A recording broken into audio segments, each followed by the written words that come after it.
Welcome everyone. Today we're having a TechNovation talk featuring Professor Ansab Saleh Aussi, who is a PhD in computer science and has done very interesting work in artificial intelligence. If you like what you hear today in this presentation, I encourage you to look her up in edx.org. Professor Ansab is responsible for one of the most popular artificial intelligence trainings in edx.org. It's a MicroMasters in artificial intelligence by Columbia University.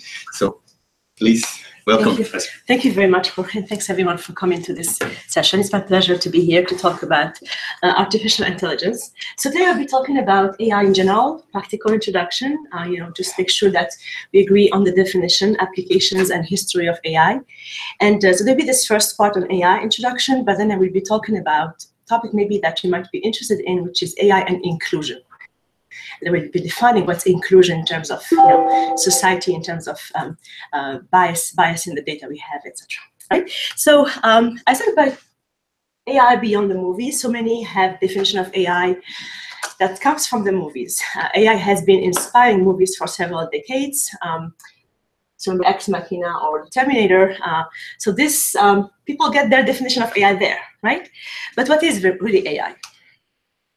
So I choose two definitions from the AI literature. The first one comes from McCarthy, who is the researcher who coined the term AI, who coined the term AI for the first time in 1954 as the science and engineering of making intelligent systems or intelligent agents. Another definition comes from Russell and Norvig, who are the authors of the bestseller Artificial Intelligence, A Modern Approach, who defined the AI as the study of and design of intelligent agents. Comes from Russell and Norvig, who are the authors of the bestseller Artificial Intelligence, A Modern Approach. So it's a study and design. It's working, right? Okay, it's a study and design of intelligent agents, where an intelligent agent is a system that perceives its environment and acts upon that environment to maximize its chances of success. Okay, so that's our formal definition. I also borrowed this quote from Andrew Ng, who is a famous researcher in AI and machine learning, who defines AI as a revolution. Just as the Industrial Revolution has freed up a lot of humanity from physical drudgery, from physical work, AI has the potential to free up humanity from mental drudgery, which means that AI would be our extension in terms of, because AI is fast, so we can rely on AI to make cognitive and more mental work. AI is at the intersection of several fields. It's interdisciplinary, so there are more and more people working in the AI sphere, including mathematicians, economists, neuroscientists, psychologists, philosophers, etc. So maybe if I go back at the seminal work done by Alan Turing called the Turing test. Alan Turing is a famous British mathematician who is the code breaker of the World War II. He proposed an operational test in his seminal paper called Computing, Machinery, and Intelligence in 1950, in which he laid the ground to AI major components, and this include language, reasoning, knowledge, learning, and understanding. So I invite you to really read this piece of work, which is really, he was ahead of his time, and his writing is absolutely excellent about, his vision about AI. What is this test exactly? It's a test that's actually called the Turing test, 1950, in which a computer or machine is deemed to be intelligent or passes the test of intelligence if it can fool a human interrogator. So you could picture it as follows. So you have a room in which you have a human and you have an AI system, machine. And on the other side of the room, there is a wall between them, and you have a human interrogator. If this human interrogator, after interrogating the other human and the machine, cannot tell which is the machine from who is the human, then this AI system is deemed to be intelligent because it was able to fool the human being behind the wall. So this is a theoretical test, of course. AI has gone, so this paper was one of, as I said, a seminal work in the AI field. AI started basically in the 40s and 50s. It was the gestation of AI, with the very first systems that tried to model the brain. For example, Matt Pillock and Pete has designed some Boolean circuits to mimic the brain. We have also Trained Computing, Machinery, and Intelligence article that shows up, that was actually published at the time. Then, between the 50s, in the 50s and 70s, there were a big enthusiasm about AI and great expectation about what AI can do for us. It was also the very early AI programs to solve checkers, and also there was a big event which is called the Dartmouth meeting in 1956, in which actually McCarthy coined the term artificial intelligence. So this was the first small event about AI. You can check several historical documents online. For example, this MIT video, The Thinking Machine on YouTube, is really witnesses how enthusiastic people were about AI at the time.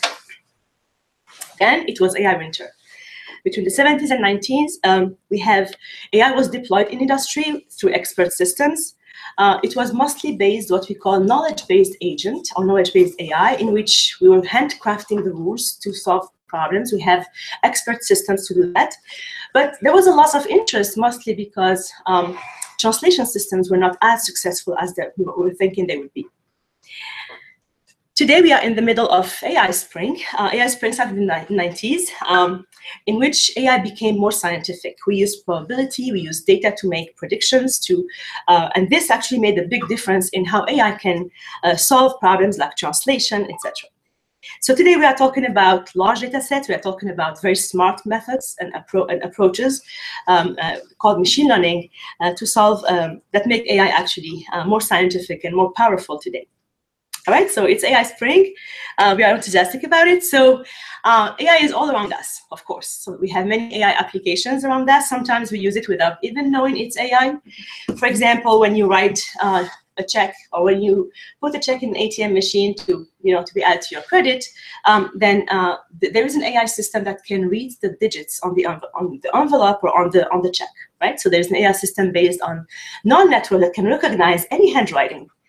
And this system has been trained on millions of handwritten characters from other people, right? But it's still robust, and actually it can read any check or any zip code on an envelope.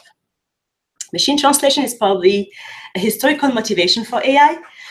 The goal was to translate Russian to English. It has gone through ups and downs. It's one of the reason why AI has known some AI winter and downs.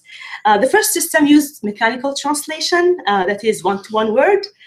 For example, a sentence like "out of sight, out of mind" was translated as "invisible, imbecile," which is completely different from what it was meant to say, right?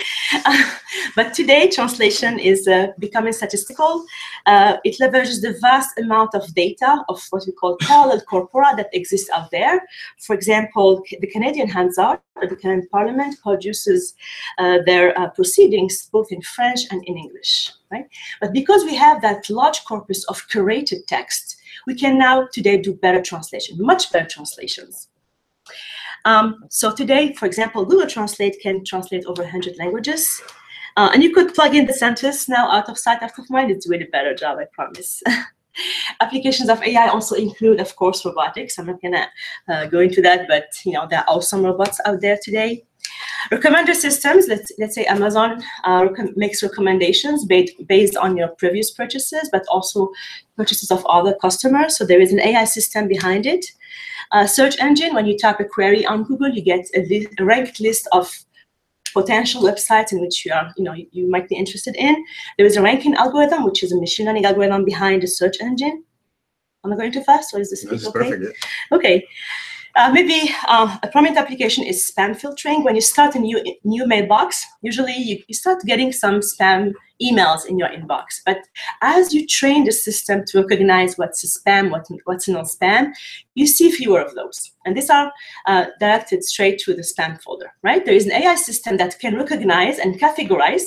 The right term is classification. So it can classify the emails into spam or not spam based on the content of the emails, but also on your actions. When you put an email and you flag it as spam, the system is learning from your actions.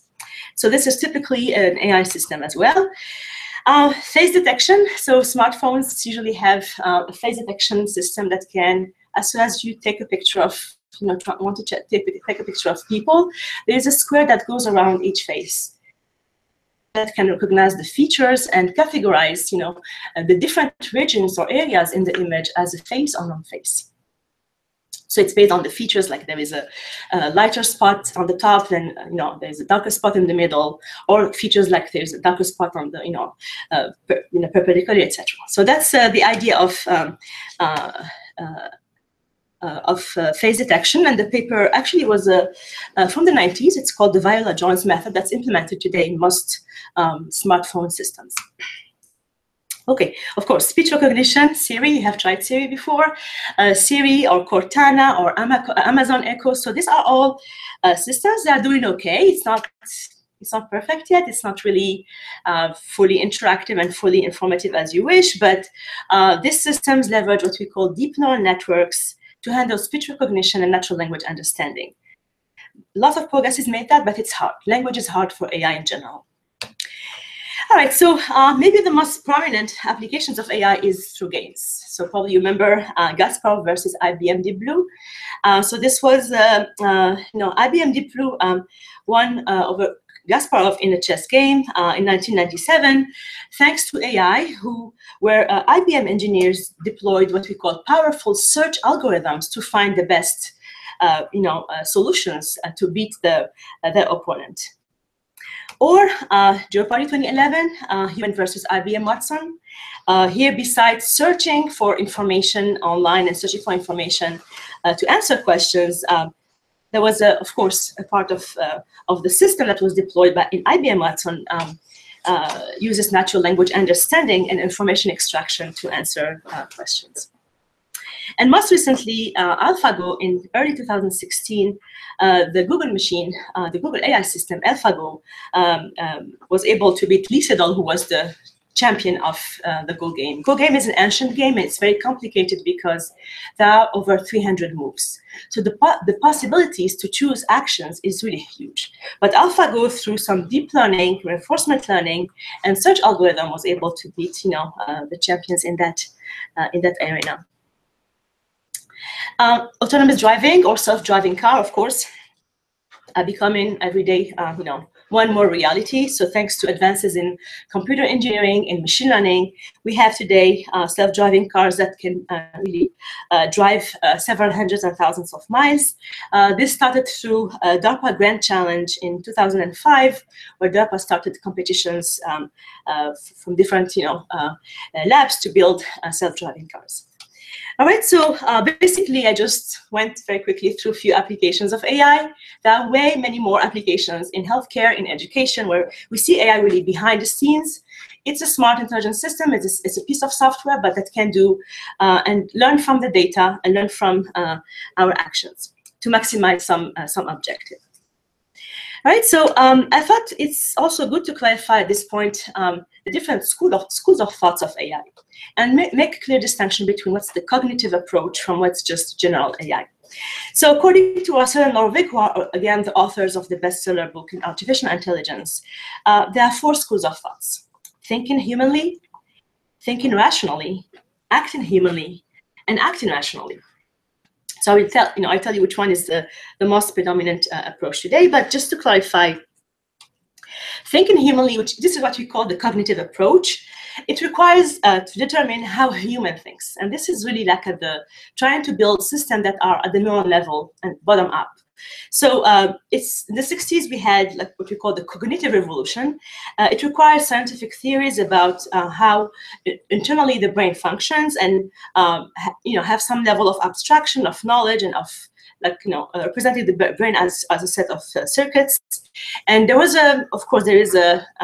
it's a full theory, and today cognitive science and artificial intelligence are distinct disciplines. So if you want really to look at cognitive approach, you will have to really understand how the brain functions, which is different from what AI, general AI, is aiming to today.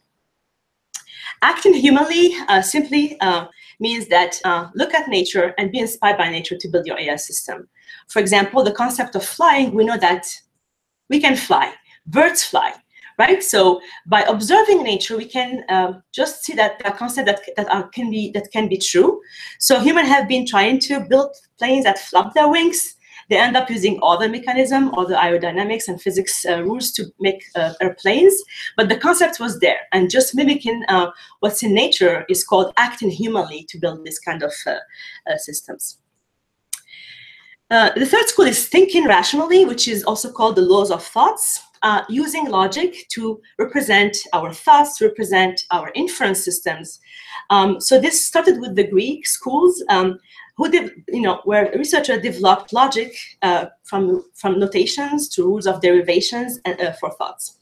The problem is that we can't model everything about the words with rules, and we can't really, do that when things are really moving very fast. So computational grow-up comes with as a side effect of using only logic to make what we call logical agents.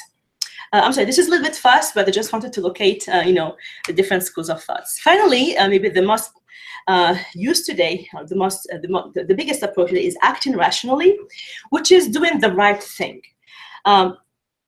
The thing that actually, which is expected to maximize some goal or achievement given the available information. So we call these schools of thoughts building agent that we call rational agents. In other words, it's an agent that acts so as to achieve the best outcome given what it is observing or given what it is perceiving. So today, the most prominent approach or school is acting rationally. We don't want really to mimic the brain.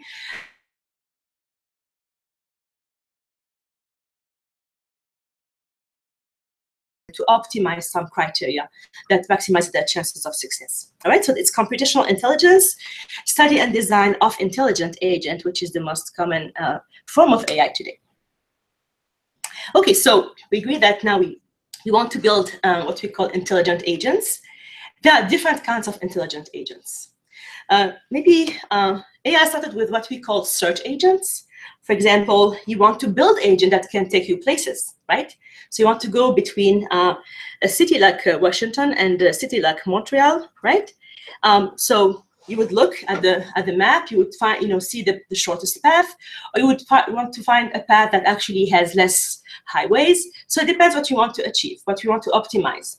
So a search agent can be deployed in this case to think and explore all possibilities to take you from a city to another one, while optimizing some criteria. It could be like the shortest distance, right? So it will explore all possibilities, give you the best possibility. It's a computational problem because the possibilities can be very big, right? The number of possibilities can be very large. And after exploration, it will give you the solution, which is a sequence of actions from city to city to take you those places, to the city that you want to get to. A second kind of agent is called adversarial agent, also known as gains. So adversarial agent means that there is an opponent who is in front of you that you can't control, which means that it's not just like a search for a sequence of action. You have to find a strategy to beat that opponent. So strategy could be that if opponent does A and I do B, and if he does then C and I do C. So there is some sort of search in the form of embedded thinking. So you have to think about your actions and also about what others are doing, and in a sequence. So it's going to be like a huge search space of possibilities of what can be done and what can I do to win the game, right? So it's hard. It's a hard problem in AI because, as I said, the possibilities of the search are huge. For example, for Go, you have 300 possibilities of actions. You start at the root, for example, of the search, you have 300 possibilities. And then each possibility, you have to think about an embedded thinking of what would be the sequence of action that would lead you to win the game. So I'll give you the example of chess. There's also checkers that's a game that was solved in 1994. So in which the human champion, Marion Chansley, was was beaten by Chinook, which is a machine. It's a machine. You can check it online. You can play against Chinook online.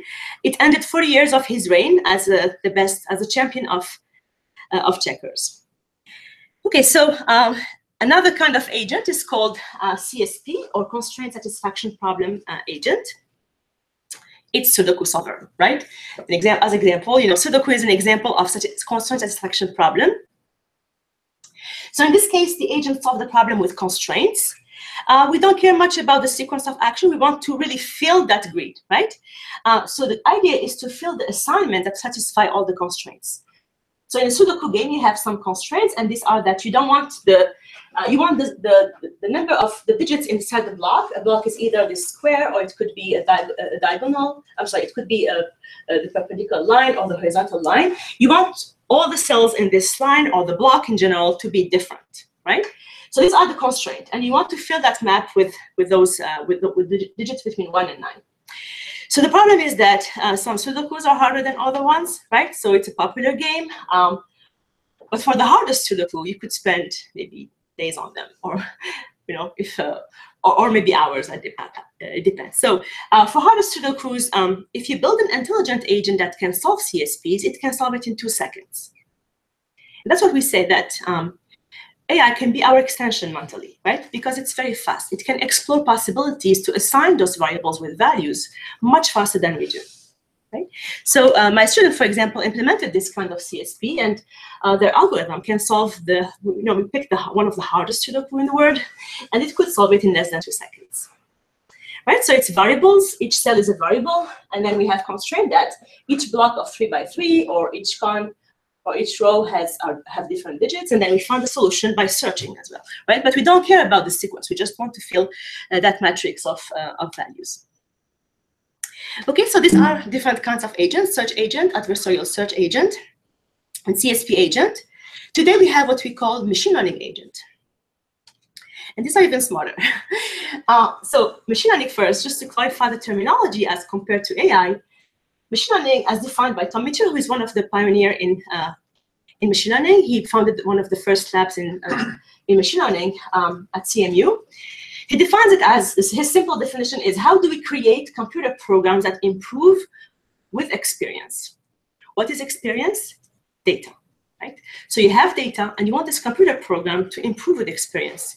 For your spam filter, the more you train your system to recognize spam from non-spam, the more you get emails, the more you sharpen its skills to recognize a spam from a non-spam. So I'll just give a little bit more details about what I mean by data and how this is used in the context of learning. In learning, we have 2 categories of learning: supervised learning versus unsupervised learning. So in general, we dispose of some data, right? The data is what? Is a set of rows, right? And a set of columns. We call this examples using the machine learning jargon. And the columns are features. Sometimes we have something called label, right? Sometimes we don't have it. Okay, so here's an example. Suppose you dispose of 10,000 fruits. For each fruit, you have what we call features. So you have n examples, and you have features or properties of each fruit, right? That's the length, the width, and the weight of the fruit. And you have a label that tells you whether it's a banana or an orange, right? You have this large population of fruits, and you want to build a model that can recognize a banana from an orange, right? In an unsupervised setting, you don't have the label. You only have the fruit, the length, the width, and the weight. In a supervised setting, you have this teacher that can tell you what's a banana, so that put labels on each fruit that tells you this is a banana, this is an orange, etc. So depending on whether you have these labels or not, then you are going to deploy different methods, right? In a supervised setting, if I take let's say the weight and the length of the fruit, you would have just points on the 2-dimensional plane, right? And then you would see some structure emerging from that the group of banana is clustered in one part of the plane, and the group of oranges would be clustered on the other part of the plane. So when you do unsupervised learning, you're going to look, for example, for clusters. For example, this 2 clusters seems like a natural localization of your data, right? This kind of technique was used extensively in the Obama 2012 campaign, where his team actually put together many pieces of data about the US population to do a targeted campaign. So it's good to organize the data so as, you don't send the same message to maybe mothers in their 30s as compared to maybe senior citizens or something like that, right? So there are different methods to do this kind of learning. So in general, just to be specific about what we want to achieve, so we have a set of examples. This is our n fruits or our n elements in the population. We want to find a function that actually maps the data from its description to a set of clusters, right? So example, find the clusters of population, fruit, species, etc. So you want to find the function, and this function goes from descriptions to a class, which is a cluster. The second kind of learning is called supervised learning. Supervised because, remember, we have a teacher that can tell us this is a banana from this is an orange. We like to call this when you have two classes, positive examples and negative examples. So suppose we have, this is the length of the fruit, this is the width of the fruit, so we have the bananas on this side, the oranges on the other side. So we have positive and negative examples. And the goal of supervised learning is, again, to find the function. But because we have this supervision, we have the tags or the labels, we know that we have these two areas that are separated by a kind of function. And this function is called the decision boundary. So we aim to find a decision boundary that would separate the bananas from the apples, the bad from the good, whatever classes you have, right? Okay, so, and this is again based on features or attributes or variables you have that describes the data. Okay, so I'm mapping the data descriptions to a class. So just to be specific again, I will call +1 bananas, -1 oranges. I want to find a function that goes from the descriptions of the fruits to the class plus or minus. And I want to find this magic function. It's the decision boundary. Okay, so it could also be spam, non-spam, right? For spam, non-spam, what would be the features? The text, right? The text of the email, right? So you could extract features from the text of the email. All right, so this is to clarify, I'll just skip this one. But, you know, in nature, you don't find data that is really well behaved with all pluses on one side and all minuses on the other side. Sometimes it's a little bit more complicated. Sometimes it's nice and linear, right? In this case, it's a linear classifier. Sometimes it's a little bit, you know, curvy, so it's this decision boundary. But sometimes it's more complicated. You have to really find a complicated function to separate the pluses from the positive from the negative examples. Sometimes it's like this. And sometimes you have multiple classes. You have banana, oranges, and apples, right? So it's either multi-class or it's either non-linear, which means that you have to deploy more powerful methods to get that non-linearity in the data.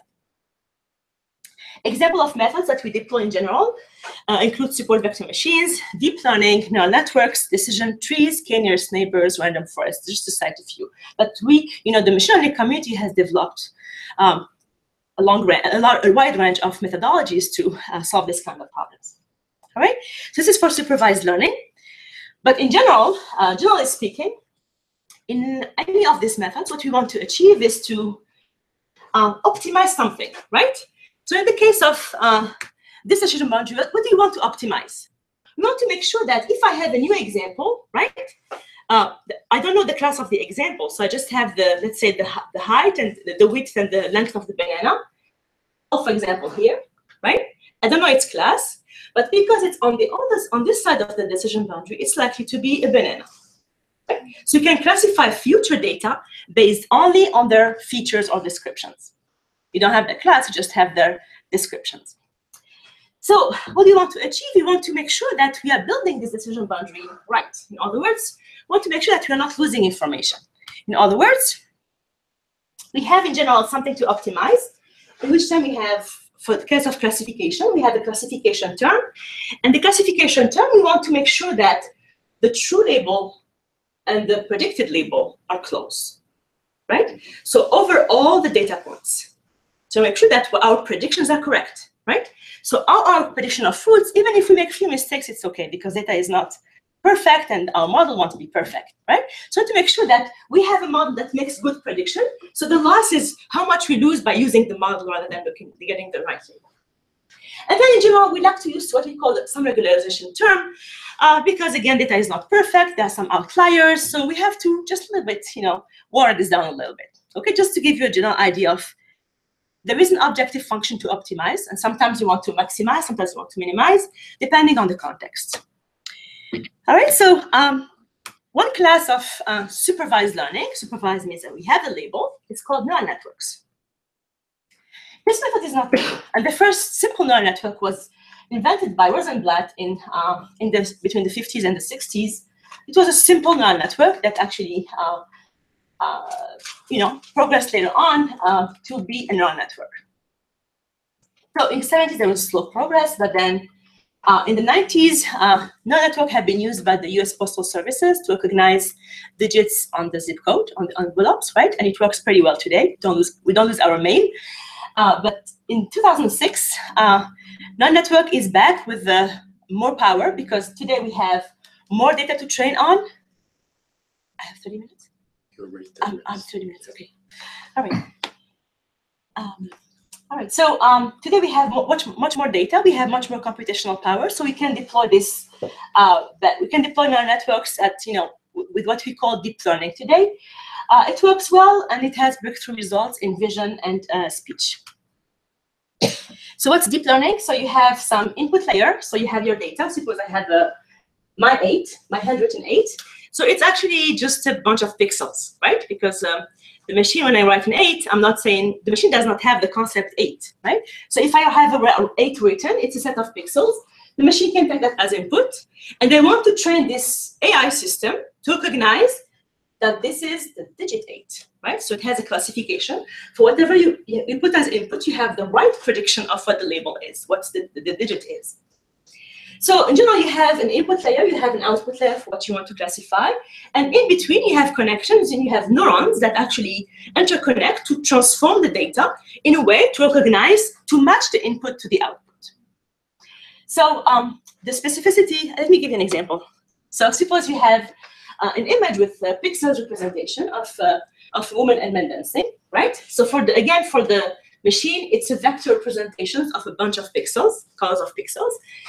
And then if you do several layers of representing the data internally by transforming the data, you can have a first layer in which you recognize the edges, the corners, that is actually a higher, slightly higher representation of the data than the pixel. You recognize small portions in the data. Then if you go to the second layer, you can recognize eyes, you can recognize mouths, ears, etc., until ultimately recognize that there is a man and woman dancing. So you got from the pixel to the understanding of what's in the image, right? So in between, so this is a deep architecture, and the series of layers between the input and the output actually learn different hierarchies in the data, right? So by recognizing by doing what we call feature detectors. Before machine learning, before deep learning, what we were doing is we handcraft the features. We have the weight, we have the height, we have etc. We have these features that are really either handcrafted or collected. But with deep learning, these things, the edges, the corners, are detected by the neural network or by the deep learning system by itself, right? You don't have to handle that feature extraction or feature creation of the data. So I see that the successive layer will learn high-level features, which makes the system much more powerful, because maybe you didn't think about adding a feature before, but now, because it is auto-detected, it does a better job. Okay, so that's the first part about AI. I'm going to start the second chapter, and this is, I think, how much time can I take? So you have gone through 34 minutes. Oh, wow. So okay. I want to leave at least 15 minutes for questions at the end. Okay, sure. Right. So I hope I, convey to you the message that AI is flourishing. It's a broad field that actually shaping our world. It has a big potential. It can be applied to broadly from education to health, to manufacturing, transportation, anything you could think about, cities, everything. There are also some concerns about AI, and I think many in the room expressed concerns about AI. When we started talking this morning. So there are many questions that arise, such as, is AI a threat to our humankind? We're talking about weapons. So is AI really a threat to our humankind? How AI will impact our job market? How AI will transform our cities, our politics, our work? So we think it's going to help us do our work better, because we said it's an extension of our neural capability, right? How will AI change our regulations and laws? Because things are changing. You can't just put self-driving cars in the street. You really have to think about the infrastructures, about insurance, about everything, right? Who is liable? The car, the system, the constructor, who is liable? So these are all questions we need really to address before, AI is becoming really prevalent, right? But we have to think about this question now. Right? It's really important to do that.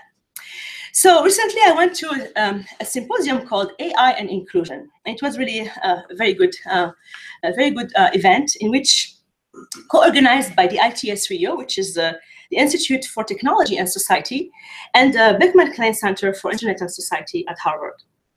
The goal was to address what we call AI and inclusion. In other words, what are to study and discuss the challenges and opportunities of AI through the lens of inclusion.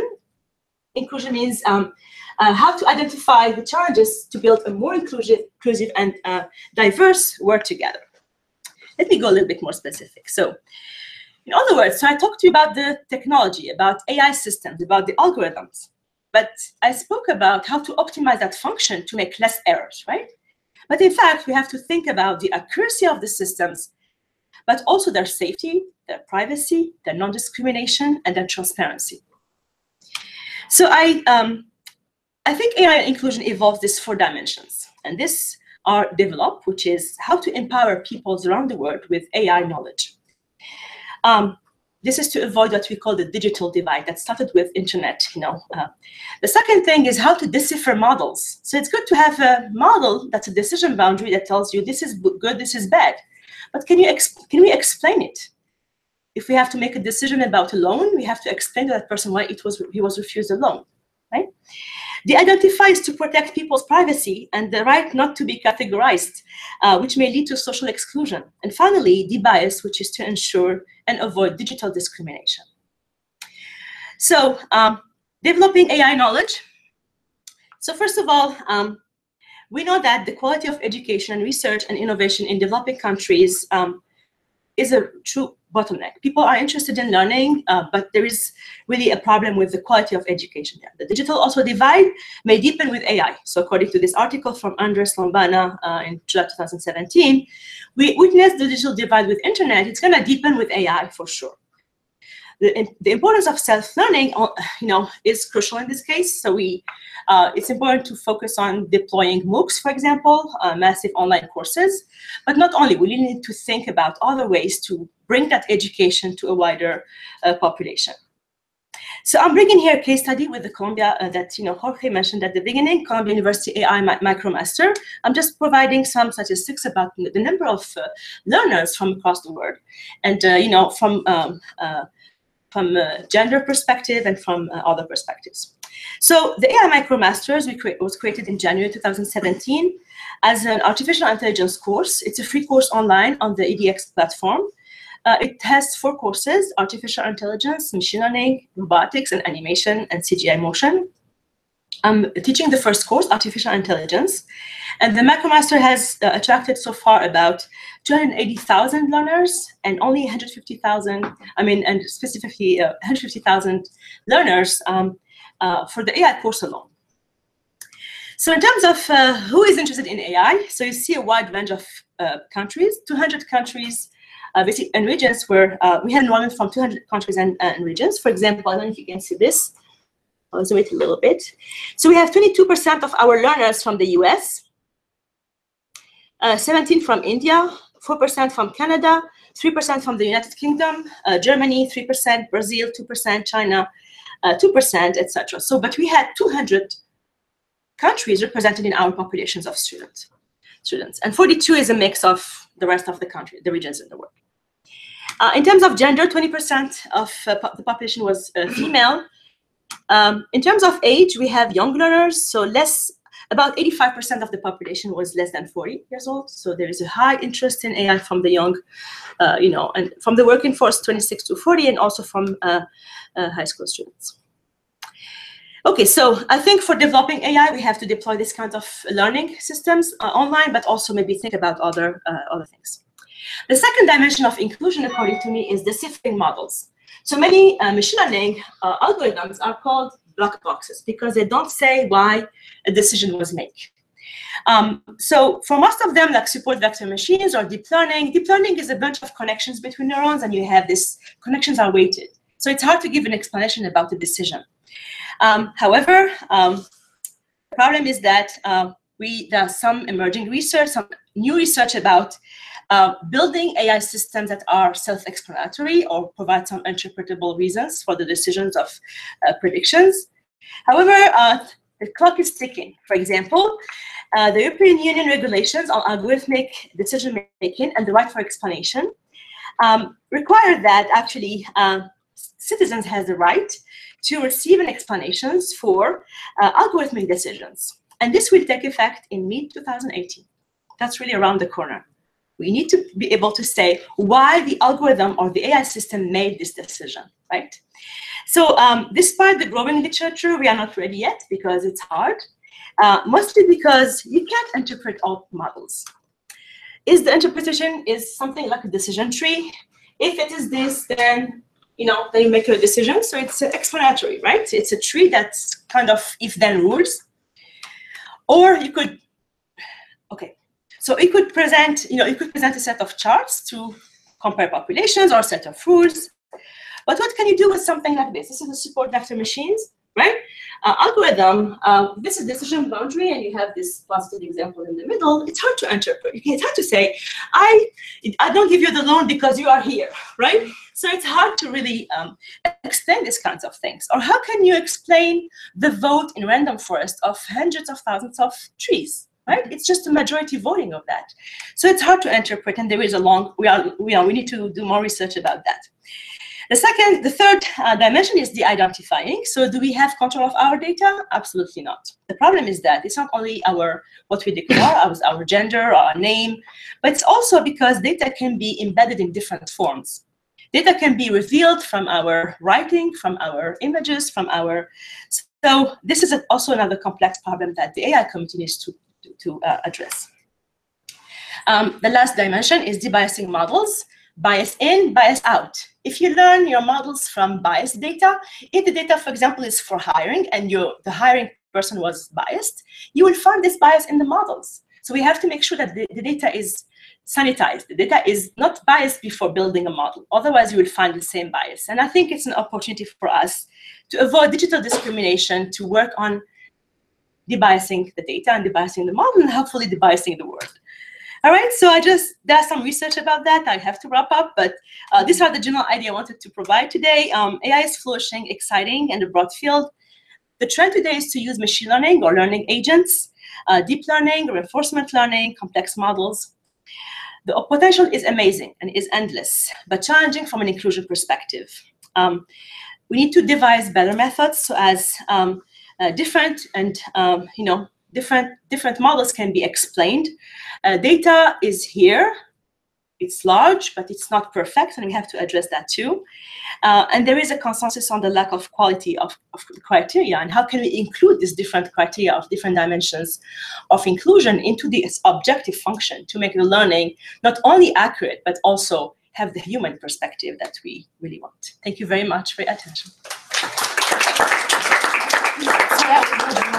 That was so interesting, Professor Saleh. Thank you. I really want to thank you for your presentation. You first of all packed so much information into 40 minutes. This is normally taught in a whole semester, and people spend their entire career for the speed. in this area. So just thank you, and I hope you come back again to give us another lecture. You. So thank you very much. Thank you.